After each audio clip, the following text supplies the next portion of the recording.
വിശ്വാസ് സംവാദം മത്സരത്തിൽ overall trophy Nehru law അക്കാദമിക്ക്. ജില്ലയിലെ നിയമവിദ്യാർത്ഥികൾക്കായി മുൻ പ്രോസിക്യൂട്ടർ ഡയറക്ടർ എ വേലായുധൻ നമ്പ്യാരുടെ സ്മരണാർത്ഥം വിശ്വാസ് ഇന്ത്യ പാലക്കാട് ചാപ്റ്റർ നടത്തിയ സംവാദ മത്സരത്തിൽ overall trophy Nehru law academy കരസ്ഥമാക്കി.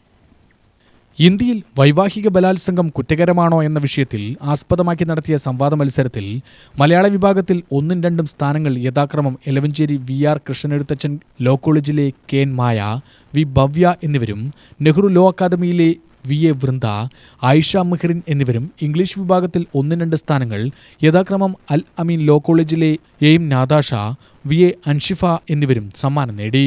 നെഹ്റു ലോ അക്കാദമിയിലെ ബ്ലഡ്സ്മോൻ വർഗീസ്, ആദിത്യൻ MS എന്നിവരും നേട്ടം കരസ്ഥമാക്കി.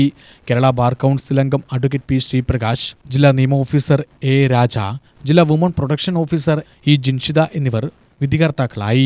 ജില്ലയിലെ ഏറ്റവും മികച്ച നിയമവിദ്യാർത്ഥികൾക്കുള്ള ഡോക്ടർ മാധവമേനോൻ പുരസ്കാരം അലമീൻ ലോ കോളേജിലെ NP ജയേഷിനും, റണ്ണറപ്പ് പുരസ്കാരങ്ങൾ Nehru law അക്കാദമിയിലെ K അരുണിനും, Allameen law കോളേജിലെ A അമൃതയ്ക്കും സമ്മാനിച്ചു.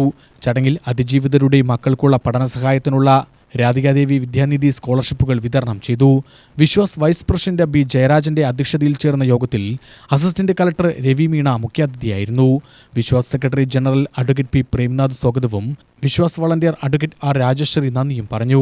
Vishwas Niyamavedi chairperson advocate S Shanthadevi, convener advocate K Vijaya, secretary M Devadasan, Raji Ajith, Muhammad Ansari, Leela Balakrishnan, K Ramachandran എന്നിവർ സംസാരിച്ചു. UTV news Palakkad.